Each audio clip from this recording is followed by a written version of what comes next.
Hi everyone, എല്ലാവർക്കും ഐപ്ലസിന്റെ പുതിയ വീഡിയോയിലേക്ക് സ്വാഗതം.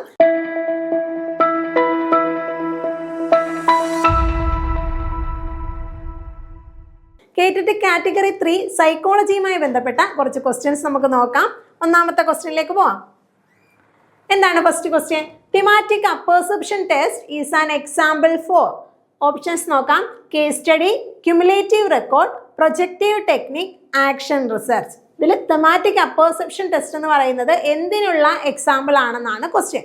നോക്കിയാലോ, എന്താണ്? പ്രൊജക്റ്റീവ് ടെക്നിക്കാണ്. തിമാറ്റിക് അപ്പർസെപ്ഷൻ ടെസ്റ്റ് എന്നുള്ളത് എന്താണ്? ഒരു പ്രൊജക്റ്റീവ് ടെക്നിക്സ് ആണ്. എന്തൊക്കെ പ്രൊജക്റ്റീവ് ടെക്നിക്സ് ആണുള്ളതെന്ന് നമുക്ക് നോക്കിയാലോ. ഏതൊക്കെയാണ്? First, Rorschach ink blot test. ആരാണ് അതിന്റെ ഫൗണ്ടർ? ഹെർമൻ റോഷ ആണ്. ഇയർ നോയിക്കോ 1921. ഇത് ചോദിക്കുന്ന സ്ഥിരമായ പരീക്ഷയ്ക്ക് ഒരു പ്രൊജക്റ്റീവ് ടെക്നിക്സിനെ ബേസ് ചെയ്ത ഒരു ക്വസ്റ്റ്യൻ എന്തായാലും കാണും. അപ്പൊ ഡീറ്റെയിൽ ആയിട്ട് പഠിച്ചിട്ട് പോവുക. ഒന്നാമത്തെ എന്താണ്? Rorschach ink blot test. ആരാണ്? ഹെർമൻ റോഷയാണ്. ഇയർ എന്നാണ് 1921. നെക്സ്റ്റ് എന്താ? തെമാറ്റിക് അപ്പർസെപ്ഷൻ ടെസ്റ്റ്, ടാറ്റ് എന്ന് പറയും. ഓക്കെ, ടാറ്റ് എന്നും ക്വസ്റ്റ്യൻ വരും. ആരാണ്? Morgan and Murray, year 1935. രണ്ടെണ്ണം പഠിച്ചു. Rorschach ink blot test. Next എന്താണ്? Thematic apperception test. നെക്സ്റ്റ് എന്താണ്? Word association test. Word association test. Carl യുങ് ആണ് ഇതിന്റെ ഫൗണ്ടർ എന്ന് പറയുന്നത്. വേർഡ് അസോസിയേഷൻ ടെസ്റ്റിന്റെ ഫൗണ്ടർ. നെക്സ്റ്റ് എന്താണ്? CAT, children apperception test. Bellak ആണ് അതുമായിട്ട് ബന്ധപ്പെട്ട വ്യക്തി എന്ന് പറയുന്നത്. Next, picture situation index, Morgan and Gair. Sentence completion test, story completion test. ഇതൊക്കെ എന്താണ്? പ്രൊജക്റ്റീവ് ടെക്നിക്സിന് ഉദാഹരണങ്ങളാണ്. അപ്പൊ അതുമായിട്ട് ബന്ധപ്പെട്ട വ്യക്തികൾ ആരൊക്കെ?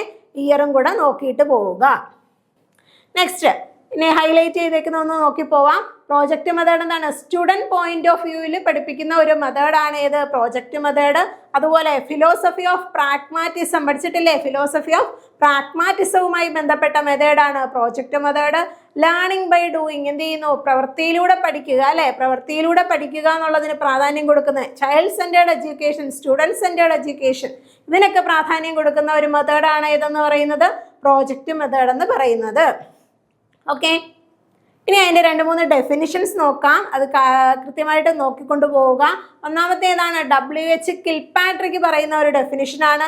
ഈ project is A all heart purposeful activity proceeding in A social environment. എന്താണ്? നമ്മുടെ ഒരു സാമൂഹിക സാഹചര്യത്തിൽ നമ്മൾ എന്ത് ചെയ്യുന്നു? പർപ്പസ്ഫുൾ ആയിട്ട് നമ്മൾ കൃത്യമായിട്ട് ഒരു വ്യക്തമായ ലക്ഷ്യത്തോടെ ചെയ്യുന്ന ഒരു പ്രവൃത്തിയാണ് എന്തെന്ന് പറയുന്നത്?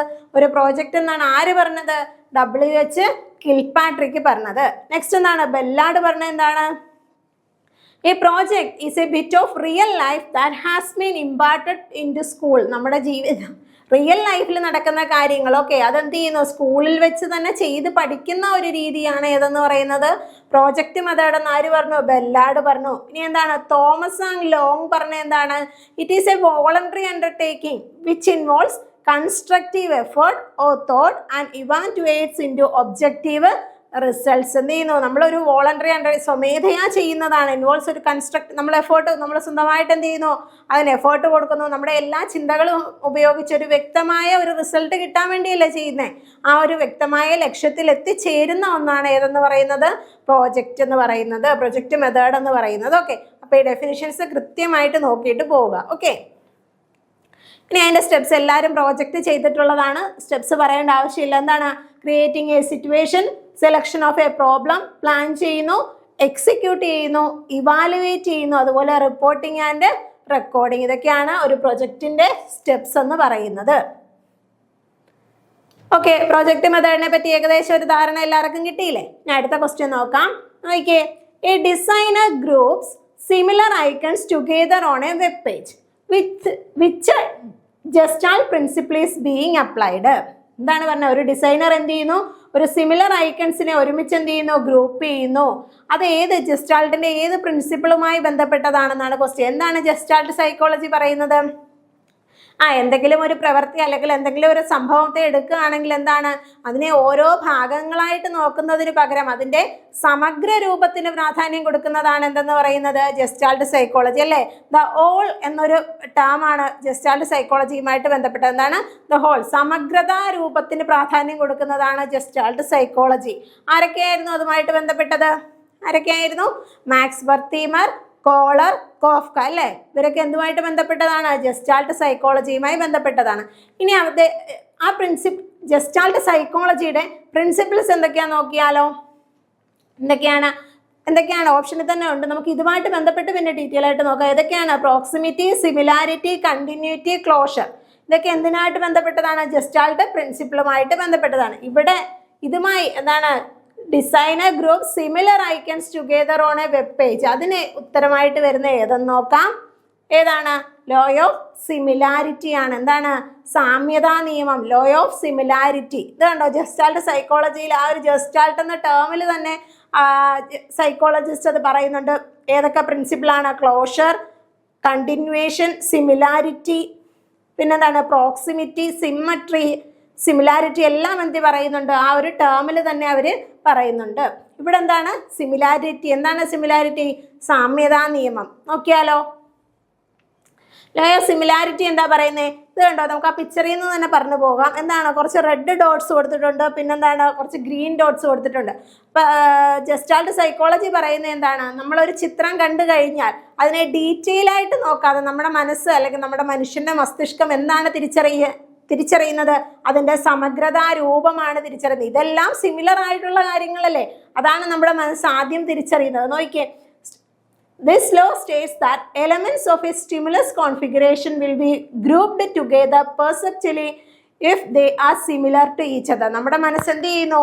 അതെല്ലാം ഒന്നാണെന്നുള്ളൊരു ബോധം, ഒരുപോലെ ഉള്ളവയാണെന്നുള്ളൊരു ബോധം നമ്മൾ ഉണ്ടാകുന്നു. അത് സിമിലർ ഷേപ്പ് ആയിരിക്കാം, സൈസ് ആയിരിക്കാം, കളർ ആയിരിക്കാം. അതെന്ത് ചെയ്യുന്നു? നമ്മുടെ മനസ്സിൽ എന്താണ്? ഒരേപോലെയുള്ളവയായിട്ട് നമ്മൾ തിരിച്ചറിയുന്നു. അതാണ് ലോ ഓഫ് സിമിലാരിറ്റി എന്നതുകൊണ്ട് ഉദ്ദേശിക്കുന്നത്. നെക്സ്റ്റ് എന്താണ്? Law of proximity. എന്താണ്? സാമീപ്യ നിയമം. സമീപത്തുള്ളവയെല്ലാം എന്താണ്? ഒരുപോലെയുള്ളവയായി തോന്നുന്നു. Okay, this law states that elements nearer to each other are perceived as part of the same configuration. ഇത് രണ്ടും കുറേ ഡോട്ട്സ് കൊടുത്തുന്നു. ഇത് അടുത്തടുത്തായതുകൊണ്ട്, സമീപത്തായതുകൊണ്ട് എന്താണ്? നമുക്കിതൊരൊറ്റ ചിത്രമായിട്ടാണ് നമ്മുടെ മനസ്സിൽ തോന്നുന്നത്. അതാണ് അതിനകത്ത് പറയുന്നത്. It refers to the tendency to perceive stimuli nearer one another as a belonging together. ഒരുമിച്ചുള്ളവയാണെന്ന് നമ്മൾ കണക്ട് ചെയ്യുന്നു. സമീപത്തുള്ളവയെ എന്ത് ചെയ്യുന്നു? ഒറ്റ പിക്ചറായിട്ട് നമ്മൾ കണക്ട് ചെയ്യുന്നു. അതാണ് ലോ ഓഫ് പ്രോക്സിമിറ്റി. എന്താണ്? സാമീപ്യ നിയമം എന്നതുകൊണ്ട് ഉദ്ദേശിക്കുന്നത്. നെക്സ്റ്റ് നോക്കിയാലോ. എന്താണ്? Law of closure. എന്താണ്? This law states that we tend. Law of closure എന്താണ്? പരിപൂർണതാ നിയമം. ലോ ഓഫ് ക്ലോഷർ എന്താണ്? പരിപൂർണതാ നിയമം. The law states that we tend to close the open edges of a figure to make the stimulus configuration complete. ഇതാണ്. നോക്കിയേ, example നോക്കിയേ. 3 ചിത്രം തന്നിട്ടുണ്ടല്ലേ? ഇതെന്താണ്? ഒരു സ്ക്വയർ ആണ്, സർക്കിൾ ആണ്, ട്രയാങ്കിൾ ആണ്. പക്ഷെ ഇതൊരു സ്ക്വയർ ആണോ? അല്ല. ഇതൊരു കംപ്ലീറ്റ് ഫിഗർ ആണോ? അല്ല. കുറേ രേഖകൾ ഇങ്ങനെ കൊടുത്തിട്ടുണ്ട്. അതിനെ നമ്മൾ കണക്ട് ചെയ്ത് നമ്മുടെ മനസ്സ് ആദ്യം തന്നെ ആ പിക്ചറിനെ നോക്കുമ്പോൾ എന്തായിട്ട് തോന്നുന്നു? നമുക്ക് അതൊരു സ്ക്വയർ ആയിട്ട് തോന്നുന്നു. പക്ഷെ അതൊരു സ്ക്വയർ ആണോ? അല്ല. അതാണ് പറഞ്ഞത്, നമ്മൾ അതിൻ്റെ സമഗ്ര രൂപമാണ് നമുക്ക് മനസ്സിൽ ആദ്യം തിരിച്ചറിയുന്നത്. അതാണ് ഇവിടെ പറയുന്നത്. ഇതൊരു ഓപ്പൺ എഡ്ജസ് ആയിട്ടുള്ള ഫിഗർ ആണ്. പക്ഷെ അതെന്തായി? നമ്മുടെ മനസ്സ് എങ്ങനെ തിരിച്ചറിയുന്നു? അതൊരു കംപ്ലീറ്റഡ് ഫിഗർ ആയിട്ടാണ് നമ്മുടെ മനസ്സിനെ തിരിച്ചറിയുന്നത്. അതാണ് ലോ ഓഫ് ക്ലോഷർ, പൂർണ്ണതാ നിയമം, പരിപൂർണ നിയമം എന്നതുകൊണ്ട് ഉദ്ദേശിക്കുന്നത്. ഓക്കെ, നെക്സ്റ്റ് എന്താണ്? Law of continuity. ഇതാണ് തുടർച്ചാ നിയമം. എന്താണ്? This law states that we link individual elements of a configuration so that they form continuous pattern that makes sense to us. എന്താണ്? പിക്ചർ നോക്കിക്കോ. 2 പിക്ചർ കൊടുത്തിട്ടുണ്ട്. ഇതിന്റെ എയുടെ കണ്ടിന്യൂവേഷൻ ആണ് ബി എന്നല്ലേ നമുക്ക് ആദ്യം തോന്നത്തുള്ളൂ. അല്ലാതെ ഇത് വേറൊരു പിക്ചറാണ് എന്ന് നമ്മുടെ മനസ്സിൽ തോന്നുന്നുണ്ടോ? ഇല്ല. എയുടെ ബാക്കി അടുത്ത തുടർച്ചയായിട്ട് വരുന്നതാണ് ബി എന്നാണ്. പക്ഷെ ഇത് കംപ്ലീറ്റഡ് ആണോ? അല്ല. പക്ഷെ നമ്മുടെ മനസ്സ് എന്ത് ചെയ്യുന്നു?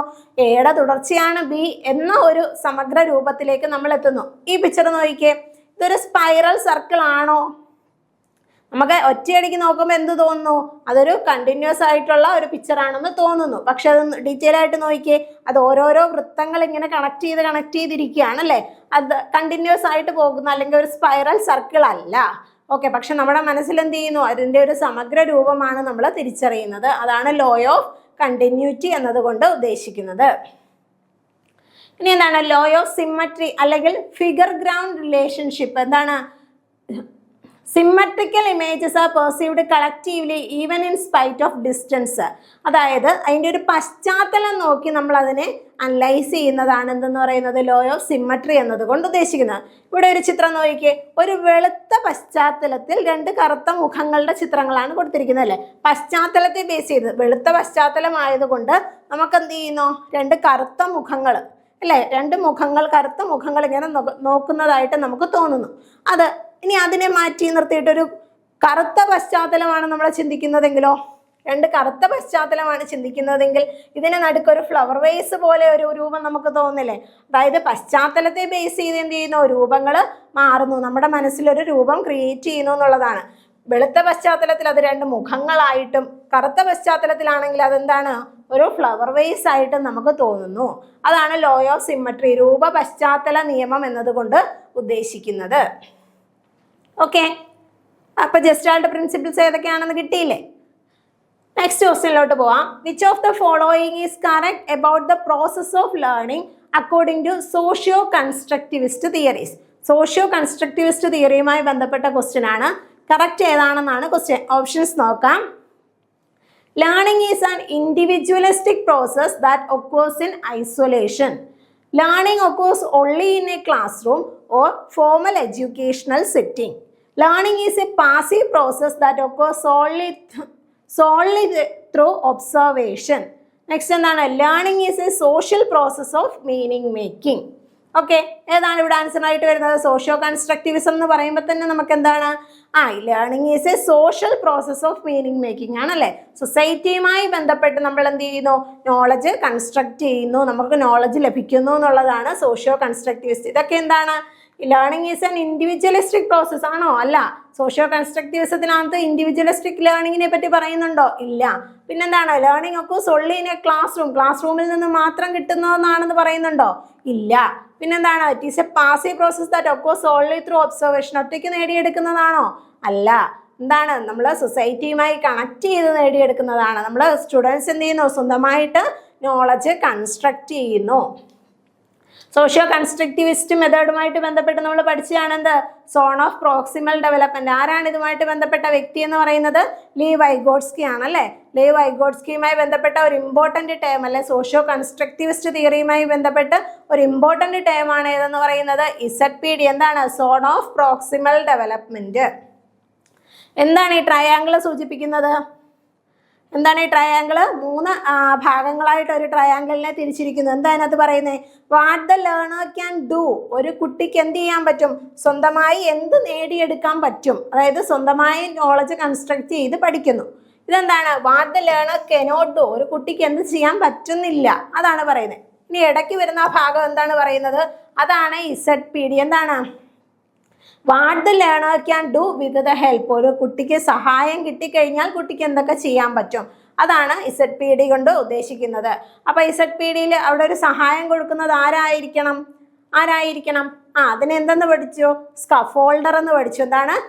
ഒരു സ്കഫോൾഡിങ്, ഒരു കൈത്താങ് കൊടുക്കുന്നത് ആരോ, അതാരാണ്? സ്കഫോൾഡർ ആണ്. അത് ആരൊക്കെ ആവാം? ഒരു ടീച്ചർ ആവാം, ഒരു പേരൻ്റ് ആവാം, അല്ലെങ്കിൽ ഒരു പിയർ ഗ്രൂപ്പ്, കൂടെ പഠിക്കുന്ന കുട്ടികളും ആവാം. ആരാണോ കുട്ടിയെ സഹായിക്കാൻ പറ്റുന്നത് ആരോ അവരെന്താണ്? ഒരു സ്കഫോൾഡേഴ്സ് ആയിരിക്കും. പിന്നെ ഒരു ടേമും കൂടെ പഠിച്ചില്ലേ, എന്താണ്? MKO അല്ലേ. എന്താണ്? More knowledgeable others. കുട്ടിയെ കൂടാതെ കൂടുതൽ അറിവോ കഴിവോ ഉള്ളത് ആരൊക്കെയാണോ അവരെല്ലാം എന്താണ്? ഈ MKOയിൽ ഉൾപ്പെടുന്നു. പിന്നെന്താ? സ്കഫോൾഡിങ് നമ്മൾ കണ്ടിന്യൂസ് ആയിട്ട് കൊടുത്തുകൊണ്ടിരിക്കുവാണോ? ഒരു പരിധി വരെ കൊടുക്കും. ഒരു കുട്ടിക്ക് ആ ഒരു പ്രോബ്ലം ചെയ്യാനാണെങ്കിൽ അതിന് കാര്യമായിട്ടെല്ലാം പറഞ്ഞു കൊടുത്ത് അതിനെ ഒരു മനസ്സിലാക്കി വെക്കും. എന്നിട്ട് അതെന്ത് ചെയ്യുന്നു? കുട്ടി സ്വന്തമായിട്ട് നോളജ് കൺസ്ട്രക്ട് ചെയ്യുന്നു. എപ്പോഴും സഹായിച്ചുകൊണ്ടിരിക്കാൻ പറ്റുമോ? ഇല്ല. ഓക്കെ, അപ്പോൾ ഒരു സോഷ്യോ കൺസ്ട്രക്റ്റിവിസ്റ്റ് മെത്തേഡിനെ പറ്റി ഒരു ധാരണ കിട്ടിയില്ലേ? നെക്സ്റ്റ് ക്വസ്റ്റ്യനിലോട്ട് പോവാം. എന്താണ്? The aha moment often occurs during which step? Preparation, incubation, illumination, verification. ഇതെന്തുമായിട്ട് ബന്ധപ്പെട്ടതാണെന്ന് അറിയാമോ? ഇതെന്തിൻ്റെയൊക്കെ സ്റ്റെപ്സുകളാണെന്ന് അറിയാമോ? ഇതുമായിട്ട് ബന്ധപ്പെട്ടതാണ് സർഗാത്മകത അല്ലേ, ക്രിയേറ്റിവിറ്റിയുമായിട്ട് ബന്ധപ്പെട്ടതാണ്. എന്താണ് ക്രിയേറ്റിവിറ്റി? ഒരു പുതിയ ഐഡിയ, ഒരു ക്രിയേറ്റീവായിട്ടുള്ള ഒരു ഐഡിയ നമ്മൾ സൃഷ്ടിക്കുന്നു. അത് മാത്രമാണോ? അല്ല. നിലവിലുള്ള ഐഡിയാസിനെ എന്ത് ചെയ്യുന്നു, നമ്മൾ കൂടുതൽ നൂതനമായ രീതിയിൽ വികസിപ്പിച്ചെടുക്കുന്നു. അതാണ് ക്രിയേറ്റിവിറ്റി എന്നതുകൊണ്ട് ഉദ്ദേശിക്കുന്നത്. ഇനി അതിനായിട്ട് ബന്ധപ്പെട്ട സ്റ്റെപ്പുകളാണ് ഏതൊക്കെ? പ്രിപ്പറേഷൻ സജ്ജീകരണം, ഇൻക്യുബേഷൻ എന്താണ്? ഉദ്ഭവനം, ഇല്യൂമിനേഷൻ എന്താണ്? പ്രകാശനം, വെരിഫിക്കേഷൻ എന്താണ്? വിലയിരുത്തൽ. ഇനി ക്വസ്റ്റ്യനിൽ എന്താ പറഞ്ഞത്? ദ ആഹാ മൊമെന്റ് എവിടെയാണ് വരുന്നത് എന്നാണ് ക്വസ്റ്റ്യൻ. നോക്കിയാലോ, എവിടെയാണ് വരുന്നത്? ഇല്യൂമിനേഷനിലാണ് വരുന്നത്. എവിടെയാണ്? ഇല്യൂമിനേഷൻ എന്ന സ്റ്റേജിലാണ്. നമുക്ക് ഓരോ സ്റ്റെപ്പുകളായിട്ട് ഡീറ്റെയിൽ ആയിട്ട് നോക്കാം. 4 സ്റ്റേജസ് ഓഫ് ക്രിയേറ്റിവിറ്റി ആണ് പറയുന്നത്. എന്താണ്? ഒന്നാമത്തെ എന്താണ്? പ്രിപ്പറേഷൻ. അവിടെ എന്തൊക്കെ നടക്കുന്നു? Idea gathering, audience research, collecting stories. നമ്മളൊരു കാര്യത്തിനെ പറ്റി എന്ത് ചെയ്യുന്നു? ഐഡിയാസ് ശേഖരിക്കുന്നു, അതിനെപ്പറ്റി നമ്മൾ റിസർച്ച് ചെയ്യുന്നു, അതാണ് പ്രിപ്പയർ ചെയ്യുന്നു. അതാണ് പ്രിപ്പറേഷൻ എന്ന ഫസ്റ്റ് സ്റ്റേജ് കൊണ്ട് ഉദ്ദേശിക്കുന്നത്. നെക്സ്റ്റ് എന്താണ്? Incubation. Rest, disconnect, allow sub conscious work. നമ്മൾ അതിനെപ്പറ്റി എന്ത് ചെയ്തു? വിശദമായിട്ട് പഠിച്ചു. എന്നിട്ട് എന്ത് ചെയ്യുന്നു? നമ്മൾ അതിനെ റെസ്റ്റ് ചെയ്യാൻ, നമ്മുടെ സബ് കോൺഷ്യസ് മൈൻഡിൽ റെസ്റ്റ് ചെയ്യാൻ വെച്ചേക്കാണ്. ഓക്കെ. പിന്നെ തേർഡ് സ്റ്റേജ് ആണ് illumination. The aha moment, clarity strikes and action happens, the creation. അതായത് ഇല്യൂമിനേഷൻ, നമ്മളതിനെ സബ് കോൺഷ്യസ് മൈൻഡിൽ വെച്ചിട്ട് നമ്മൾ നമ്മുടെ പ്രവർത്തികൾ ചെയ്തുകൊണ്ടിരിക്കുകയാണ്. പക്ഷെ പെട്ടെന്ന് നമുക്ക് എന്തായിരുന്നു? അതിനെപ്പറ്റി ഒരു ക്രിയേറ്റീവ് ആയിട്ടുള്ള ഐഡിയ കിട്ടുന്നു. അപ്പോഴാണ് ആഹാ മൊമെന്റ് എന്ന് പറയുന്നത്. ഓക്കെ. അപ്പോൾ ഏത് സ്റ്റേജിലാണ്? ഇല്യൂമിനേഷൻ സ്റ്റേജിലാണ്. പിന്നെ നെക്സ്റ്റ് എന്താണ്? വേരിഫിക്കേഷൻ. അവിടെ എന്താണ്? Editing, aligning with your brand voice, publishing. നമ്മൾ എന്ത് ചെയ്യുന്നു? അതുമായിട്ട് ബന്ധപ്പെട്ട കാര്യങ്ങളിനെ നമ്മൾ എഡിറ്റ് ചെയ്ത് അലൈൻ ചെയ്ത് എന്ത് ചെയ്യുന്നു? പബ്ലിഷ് ചെയ്യുന്നു. അപ്പൊ ക്രിയേറ്റിവിറ്റിയുമായി ബന്ധപ്പെട്ട 4 സ്റ്റേജസ് ആണ് പറഞ്ഞത്. ഏതൊക്കെയായിരുന്നു? Preparation, incubation, illumination, verification. Okay. ഇത് അത് തന്നെയാണ് പറയുന്നത്. ഇത് ഗവൺ ചെയ്തത് ആരാണ്? ഗ്രഹാം വല്ലാസ്. 1926 ഗ്രഹാം വല്ലാസ് എന്ന വ്യക്തിയാണ് ഈ ക്രിയേറ്റിവിറ്റിക്ക് സ്റ്റേജസ് കൊടുത്തത് എന്ന് പറയുന്നത്. ഏതൊക്കെയാണ്? Preparation, incubation, illumination, verification. Next question നോക്കിക്കേ. The international day for the disabled is celebrated on. ഡിസേബിൾഡിന്റെ ഇന്റർനാഷണൽ ഡേ സെലിബ്രേറ്റ് ചെയ്യുന്നത് എന്നാണ് ക്വസ്റ്റ്യൻ. ഓക്കെ, നോക്കാം. എന്നാണ് 3rd ഡിസംബർ ആണ് എന്തെന്ന് പറയുന്നത്? International day for the disabled. അത് പരീക്ഷയ്ക്ക് ചോദിക്കാൻ പറ്റിയ ഒരു ക്വസ്റ്റ്യൻ ആണ്. ഓക്കെ. അടുത്ത ക്വസ്റ്റ്യൻ നോക്കിക്കേ.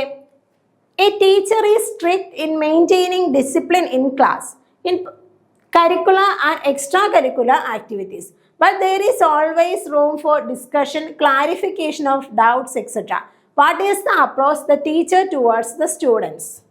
എന്താണ്? ടീച്ചർ എന്ത് ചെയ്യുന്നു? സ്ട്രിക്റ്റ് ആണ്. കരിക്കുലർ ആക്ടിവിറ്റീസിലും ഡിസിപ്ലിൻ്റെ കാര്യത്തിലെല്ലാം ടീച്ചർ സ്ട്രിക്റ്റ് ആണ്. പക്ഷേ ക്ലാസ് എപ്പോഴും എന്തായിരിക്കും? ഒരു ഡിസ്കഷൻ ഉണ്ടായിരിക്കും, ഡൗട്ട്സ് ക്ലിയറൻസ് ഉണ്ടായിരിക്കും, എല്ലാം നടക്കുന്നുമുണ്ട്. അങ്ങനെയാണെങ്കിൽ ആ ടീച്ചർ എങ്ങനെയായിരിക്കും? ടീച്ചറിൻ്റെ അപ്രോച്ച് എങ്ങനെയാണെന്നാണ് ക്വസ്റ്റ്യൻ. ഓപ്ഷൻസ് എന്താണ്? Autocratic, rigid, democratic, laissez faire. ഏതാണെന്ന് നോക്കാം. ഡെമോക്രാറ്റിക് ആണല്ലേ. എന്താണ്? ടീച്ചർ സ്ട്രിക്റ്റ് മാത്രമാണോ? എന്നാൽ സ്ട്രിക്റ്റ് ആണ് താനും. എന്നിട്ട് എന്താണ്? കുട്ടികളുമായിട്ട് കാര്യങ്ങൾ ചർച്ച ചെയ്യുന്നു, ഡൗട്ട്സ് ക്ലിയർ ചെയ്ത് കൊടുക്കുന്നു, എല്ലാം ചെയ്യുന്നുണ്ട്. അപ്പോൾ എന്താണ്? ആ ടീച്ചറിൻ്റെ അപ്രോച്ച് എന്താണ്? ഒരു ഡെമോക്രാറ്റിക് അപ്രോച്ചാണ്. ഓട്ടോക്രാറ്റിക് എന്ന് പറയുന്നത് എന്താണ്? ലീഡർ ആയിരിക്കും മെയിനായിട്ട് റോളായിട്ട് നിൽക്കുന്നത്. ബാക്കിയുള്ളവർക്ക് മെമ്പേഴ്സിന് എന്ത് കാണത്തില്ല? അല്ലെ സ്വാതന്ത്ര്യമൊന്നും കാണത്തില്ല. റിജിഡ് എന്ന് പറയുമ്പോൾ എന്താ? ഒരു പരുക്കനായിട്ട് പോകുന്ന ഒരു ക്യാരക്ടർ ആയിരിക്കും. ലെയ്സഫെയർ എന്താ? മെമ്പേഴ്സിനെ എല്ലാം ഫ്രീ ആയിട്ട് വിട്ടേക്കുമായിരിക്കും. ഇപ്പോൾ ഒരു പ്രോജക്റ്റ് ചെയ്യാനാണെങ്കിൽ മെമ്പേഴ്സ് എല്ലാം പോയി പ്രോജക്റ്റ് ചെയ്തോ. ലീഡർ എന്ത് ചെയ്യുന്നു? അവിടെ വെയിറ്റ് ചെയ്യുന്നു, മെമ്പേഴ്സിനെ ഫ്രീ ആയിട്ട് വിട്ടേക്കുന്നു. അതാണ് ലെയ്സഫെയർ എന്നതുകൊണ്ട് ഉദ്ദേശിക്കുന്നത്. ഓക്കെ. അടുത്ത ക്വസ്റ്റ്യൻ നോക്കിക്കേ. Deficiency in adaptive behaviour and subnormal intellectual ability are the characteristics of. എന്തൊക്കെയാണ്? Gifted children, learning disabled children, creative children, mentally challenged children. എന്താണ്? ഡെഫിഷ്യൻസി ഇൻ അഡാപ്റ്റീവ് ബിഹേവിയർ, പെരുമാറ്റത്തിലുള്ള ഡെഫിഷ്യൻസി. അതുപോലെ സബ്നോർമൽ ഇന്റലക്ച്വൽ എബിലിറ്റി, ബുദ്ധിപരമായിട്ടും എന്തുണ്ട്?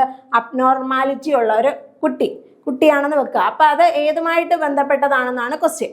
ഏതാണ്? Mentally challenged children ആണ് അല്ലേ. എന്താണ്? മെന്റലി ചലഞ്ചഡ് ചിൽഡ്രനായിരിക്കും എന്ത് പ്രത്യേകത വരുന്നത്? ഈ ഡെഫിഷ്യൻസി, പെരുമാറ്റത്തിലുണ്ടാകുന്ന ഡെഫിഷ്യൻസി, ബുദ്ധിപരമായിട്ടുള്ള ഡെഫിഷ്യൻസി, പരിമിതികളൊക്കെ ഉണ്ടാകുന്നത് ആർക്കാണ്? ഈ മെന്റലി ചലഞ്ചഡ് ചിൽഡ്രൻ. അവിടെ എന്താ പ്രത്യേകത? മെന്റലി ചലഞ്ചഡ് ചിൽഡ്രൻ്റെ പ്രത്യേകത എന്താണ്? IQ എന്ന് പറയുന്നത് എന്താണ്? 70-ൽ താഴെയായിരിക്കും അല്ലേ. 70-ൽ കുറവായിരിക്കും IQ എന്ന് പറയുന്നത്. ഇനി ഗിഫ്റ്റഡ് ചിൽഡ്രൻ എന്താണ്? IQ എന്ന് പറയുന്നത് എത്രയാണ്? 130 കൂടുതലായിരിക്കും. എന്താ 130 അല്ലെങ്കിൽ അതിൽ കൂടുതലും ആയിരിക്കും ആർക്കെന്ന് പറയുന്നത്? Gifted children. ക്രിയേറ്റീവായിട്ട് കുറേ ഐഡിയാസ്, കൂടുതൽ കഴിവുകളുള്ളവരാണ് ആരെന്ന് പറയുന്നത്? ഗിഫ്റ്റഡ് ചിൽഡ്രൻ എന്ന് പറയുന്നത്. ഇനി ലേണിംഗ് ഡിസേബിൾഡ് ചിൽഡ്രൻ എന്നതുകൊണ്ട് ഉദ്ദേശിക്കുന്നത് എന്താ? അവർക്ക് എന്തുണ്ട്? ബുദ്ധിയുണ്ട്. പിന്നെന്താണുള്ളത്? കുഴപ്പമെന്ന് പറയുന്നത് ചില മേഖലകളിൽ ഉണ്ടാകുന്ന കുറവുകൾ അല്ലേ? എന്താണ്? ബുദ്ധിക്ക് കുഴപ്പമൊന്നുമില്ല. പിന്നെന്താണ്? ചില മേഖലകളിൽ നമ്മൾ പഠിച്ചിട്ടില്ലേ, ഓരോരോ കാര്യങ്ങൾ പഠിച്ചിട്ട് എന്തൊക്കെയാണ്? ഡിസ്ലെക്സിയ, ഡിസ്പ്രാക്സിയ ഒക്കെ പഠിച്ചിട്ട് ഓർമ്മയുണ്ടോ? എന്താണ് ഡിസ്ലെക്സിയ? എന്താണ്? വായനാ വൈകല്യം അല്ലേ? ഡിസ്ലെക്സിയ എന്താണ്? വായനാ വൈകല്യം. പിന്നെന്താണ്? ഡിസ്പ്രാക്സിയ പഠിച്ചിട്ടില്ലേ? എന്താണ് ഡിസ്പ്രാക്സിയ? എഴുത്തുപരമായിട്ടുള്ള വൈകല്യമാണ് ഡിസ്പ്രാക്സിയ. പിന്നെന്താ പഠിച്ചേ? ഡിസ്കാൽക്കൂലിയ പഠിച്ചല്ലേ? ഡിസ്കാൽക്കൂലിയ പഠിച്ചു. എന്താണ് ഡിസ്കാൽക്കൂലിയ? ഗണിതപരമായ വൈകല്യം. പിന്നെ ഒരെണ്ണോട് പഠിച്ചല്ലോ, ഏതൊക്കെയാണ്? എന്താണ് ഡിസ്പ്രാക്സിയ? എന്താണ് ഡിസ്പ്രാക്സിയ പഠിച്ചു. എന്താണ് ഡിസ്പ്രാക്സിയ എന്ന് പറയുന്നത്? ഒരു കോർഡിനേഷൻ ഡിസോർഡർ ആണ്. ശരീരത്തിന്റെ കോർഡിനേഷൻ ഡിസോർഡർ ആണ് എന്ത്? ഡിസ്പ്രാക്സിയ. ഇതൊക്കെ ആണ് ക്വസ്റ്റ്യൻ വരുന്നതെങ്കിൽ അതെന്താണ്? ലേണിംഗ് ഡിസേബിൾഡ് ചിൽഡ്രനുമായിട്ട് ബന്ധപ്പെട്ടതാണ്. എന്നാൽ ബുദ്ധിപരമായിട്ടും ശരീരപരമായിട്ടും ഒക്കെ വൈകല്യങ്ങളാണെന്നുണ്ടെങ്കിൽ അതെന്താണ്? Mentally challenged children. IQ എന്ന് പറയുന്നത് 70 കുറവായിരിക്കും. പക്ഷെ ലേണിംഗ് ഡിസേബിൾഡ് ചിൽഡ്രൻ എന്താ? ബുദ്ധി അവർക്കുണ്ട്, പക്ഷെ എന്ത് ചെയ്തു? ചില മേഖലകളിൽ ഉണ്ടാകുന്ന കുറവ്, അതാണ് അതിനകത്ത് പറയുന്നത്. ഓക്കെ. ക്രിയേറ്റീവ് ചിൽഡ്രൻ പിന്നെ പറയണ്ടല്ലോ, അവർക്ക് ക്രിയേറ്റീവ് ആയിട്ടുള്ള കഴിവുകളുള്ള കുട്ടികളാണ് ക്രിയേറ്റീവ് ചിൽഡ്രൻ എന്നതുകൊണ്ട് ഉദ്ദേശിക്കുന്നത്. നെക്സ്റ്റ് ക്വസ്റ്റ്യൻ നോക്കിക്കേ. A scoring aid used to evaluate the quality of students. Quality of സ്റ്റുഡൻസിനെ അസസ് ചെയ്യാൻ പറ്റിയ ടൂൾ ഏതെന്നാണ് question. Check list, rubrics, rating scale, inventory. ഏതാണ് ആൻസർ ആയിട്ട് വരുന്നത്? റൂബ്രിക്സ് ആണ്. എന്താണ്? റൂബ്രിക്സ് ആണ് ഇവിടെ ആൻസർ ആയിട്ട് വരുന്നത്. എന്താണ് റൂബ്രിക്സ് എന്ന് നോക്കിയാലോ. A rubric is an assessment tool that uses specific criteria and performance levels to evaluate a student's work or performance. Criteria, performance levels, description ഇതെല്ലാം ചേർന്നതാണ് എന്തെന്ന് പറയുന്നത്? റൂബ്രിക്സ് എന്ന് പറയുന്നത്. എന്താണ്? ക്വസ്റ്റ്യനിൽ തന്നെ എന്താ പറഞ്ഞത്? ക്വാളിറ്റി ഓഫ് സ്റ്റുഡൻസിനെ അസസ് ചെയ്യാൻ പറ്റിയ ഒരു ടൂൾ അല്ലേ? ഇപ്പം എന്താണ്? ഒരു പ്രസംഗ മത്സരം നടത്തുകയാണെന്ന് വെക്കുക. ഒരു ടീച്ചർ എന്ത് ചെയ്യുന്നു? ഒരു പ്രസംഗ മത്സരം, സ്കൂളിൽ പ്രസംഗ മത്സരം നടത്തുന്നു. അപ്പോൾ ഒരു അസസ് ചെയ്യാൻ ഒരു ജഡ്ജിനെ ആവശ്യമില്ലേ? അപ്പോൾ ഒരു ജഡ്ജ് ഇരിക്കുന്നു. അപ്പോൾ ആ ജഡ്ജ് എന്തിനെയൊക്കെ ബേസ് ചെയ്തായിരിക്കും? കുറേ ക്രൈറ്റീരിയാസിനെ ബേസ് ചെയ്തിട്ടായിരിക്കും എന്ത് ചെയ്യുന്നത്? ആ പ്രസംഗ മത്സരത്തിന് മാർക്ക് കൊടുക്കുന്നത് അല്ലേ? എന്തൊക്കെയായിരിക്കും? അതിനൊരു ഇൻട്രൊഡക്ഷൻ വേണം, അതിലൊരു കൃത്യമായ കണ്ടന്റ് വേണം. പ്രസംഗത്തിൻ്റെ കാര്യങ്ങൾ മാത്രം നോക്കിയാൽ മതിയോ? ആ കുട്ടി എന്ത് ചെയ്യണം? നല്ലതായിട്ട് കോൺഫിഡൻ്റ് ആയിട്ട് അതിനെ സംസാരിക്കണം. അപ്പോൾ അതെല്ലാം കഴിയുമ്പോൾ ടീച്ചർ ഇത്ര മാർക്ക്, അല്ലെങ്കിൽ ജഡ്ജ് എന്ത് ചെയ്യുന്നു? ആ കുട്ടിക്ക് ഇത്ര മാർക്ക് കൊടുക്കുന്നു. അതാണ് ക്രൈറ്റീരിയ. പെർഫോമൻസ് ലെവൽസ് എല്ലാം നോക്കിയിട്ട് ഒരു സ്റ്റുഡൻറ്റിൻ്റെ ക്വാളിറ്റി നോക്കി മാർക്ക് ഇടുവാണെങ്കിൽ അത് എന്താണ് പറയുന്നത്? റൂബ്രിക്സ് ആണ്. ഓക്കെ. നെക്സ്റ്റ് എന്താണ്? Check list. Check list is a list of items used to check whether a particular task, behaviour or characteristic is present or absent. എന്താണ്? Present or absent. അതാണ് നോക്കേണ്ടത്. Present or absent. ഈ ഒരു term നോക്കിക്കഴിഞ്ഞാൽ എന്താണ്? Check ലിസ്റ്റുമായിട്ട് ബന്ധപ്പെട്ടതാണെന്ന് മനസ്സിലാക്കും. നോക്കി ഒരു എക്സാമ്പിൾ നോക്കുന്നുണ്ടോ? സ്റ്റുഡൻറ് ലേണിംഗ് ചെക്ക് ലിസ്റ്റ് ആണ് കൊടുത്തിരിക്കുന്നത്. അപ്പോൾ അത് ഒരു ടീച്ചർ അസസ് ചെയ്യാണെന്ന് വെക്കുക. എന്ത് ചെയ്യുന്നു? ടീച്ചർ ഒരു സ്റ്റുഡൻസ് ലേണിംഗ് ചെക്ക് ലിസ്റ്റ് തയ്യാറാക്കുന്നു. അപ്പോൾ അതിനകത്ത് കണ്ടന്റ് എന്തൊക്കെയാണ്? Follows instructions. ആ കുട്ടി എന്ത് ചെയ്യുന്നു? ഫോളോസ് ഇൻസ്ട്രക്ഷൻ ചെയ്യുന്നുണ്ടോ? ഇൻസ്ട്രക്ഷൻസ് എല്ലാം ഫോളോ ചെയ്യുന്നുണ്ടോ? ഉണ്ടെങ്കിൽ പ്രസന്റ്, ഇല്ലെങ്കിൽ എന്ത് ചെയ്യുന്നു? ആബ്സെന്റ് ഇട്ട് വെക്കുന്നു. ക്യാൻ റീഡ്, അതുപോലെ can write, solve mathematical problems, അതുപോലെ കോപ്പറേറ്റ് വിത്ത് ക്ലാസ്മേറ്റ്സ്. അതാണ് പ്രസന്റ് ഓർ ആബ്സെന്റ് എന്നത് മാത്രമാണ് എന്തിനകത്ത് പറയുന്നത്? ചെക്ക് ലിസ്റ്റിനകത്ത് പറയുന്നത്. നെക്സ്റ്റ് എന്താണ്? റേറ്റിംഗ് സ്കെയിൽ ആണ്. അതാണ് rating scale. Rating scale is an assessment tool used to judge a degree or level of a particular behaviour, skill or characteristic. എന്താണ്? നമ്മൾ റേറ്റ് ചെയ്യുകയാണ്. എന്താണ്? നോക്കിയേ, 1 മുതൽ 5 വരെ റേറ്റിംഗ് കൊടുക്കുകയാണെങ്കിൽ poor, improvement, good, very good, excellent എന്നിങ്ങനെ റേറ്റ് ചെയ്യുന്നു. അങ്ങനെ നമ്മൾ മാർക്ക് കൊടുക്കുകയാണെങ്കിൽ അത് എന്തിനകത്ത് വരുന്നതാണ്? റേറ്റിംഗ് സ്കെയിലിനകത്ത് വരുന്നതാണ്. നെക്സ്റ്റ് എന്താണ്? ഇൻവെന്ററി ആണ്. എന്താണ്? Used to identify interest, preference, attitudes, personality or other characteristic. നമ്മൾ അതിൻ്റെ കുട്ടിയുടെ അറിവോ ബുദ്ധിയോ ഒന്നും അല്ല അനലൈസ് ചെയ്യുന്നത്. എന്താണ്? അതിൻ്റെ പേഴ്സണാലിറ്റിയുമായിട്ട് ബന്ധപ്പെട്ട്. എക്സാമ്പിൾ നോക്കിയേ, ഇൻട്രസ്റ്റ് ഇൻവെന്ററി, പേഴ്സണാലിറ്റി, ആറ്റിറ്റ്യൂഡ്, ഇതൊക്കെ അനലൈസ് ചെയ്യാനാണ് നമുക്ക് ആവശ്യമെങ്കിൽ നമ്മൾ എന്ത് ചെയ്യുന്നു? ഇൻവെന്ററി ആണ് ചൂസ് ചെയ്യുന്നത്. ഓക്കെ. ചെക്ക് ലിസ്റ്റ് എന്താണ്? പ്രസന്റ് ഓർ ആബ്സെന്റ് അനലൈസ് ചെയ്യുന്നു. റേറ്റിംഗ് സ്കെയിൽ എന്താണ്? Degree or level 1 to 5 analyse ചെയ്തിട്ട് നമ്മൾ പറയുന്നു. നെക്സ്റ്റ് എന്താണ്? റൂബ്രിക്സ് ആണ്. എന്താണ്? ക്രൈറ്റീരിയ അല്ലെങ്കിൽ ഒരു പെർഫോമൻസിനെ ബേസ് ചെയ്ത് നമ്മൾ പറയുവാണെങ്കിൽ അതിന് റൂബ്രിക്സ് ഉപയോഗിക്കുന്നു. ഇൻവെന്ററി എന്താണ്? ഒരു സെൽഫ് റിപ്പോർട്ടിംഗ് ടൂൾ ആണ് അല്ലേ? കുട്ടിയുടെ അറിവോ കഴിവോ അല്ല നമ്മൾ അനലൈസ് ചെയ്യുന്നത്, അതിന്റെ പേഴ്സണാലിറ്റി ആവാം, ഇൻട്രസ്റ്റ് ആവാം. ഒരു കുട്ടിയെ പറ്റി ഒരു സെൽഫ് റിപ്പോർട്ട് കൊടുക്കുകയാണെങ്കിൽ നമുക്ക് എന്ത് ചൂസ് ചെയ്യാം? ഇൻവെന്ററി എന്ന ടൂള് ചൂസ് ചെയ്യാം. ഓക്കെ, നമ്മൾ ഇത്രയും ക്വസ്റ്റ്യൻസ് ഡിസ്കസ് ചെയ്തു. ഇതെല്ലാവരും ഡീറ്റെയിൽ ആയിട്ട് തന്നെ നോക്കുക. അടുത്തൊരു വീഡിയോസുമായിട്ട് നമുക്ക് വീണ്ടും കാണാം. Thank you.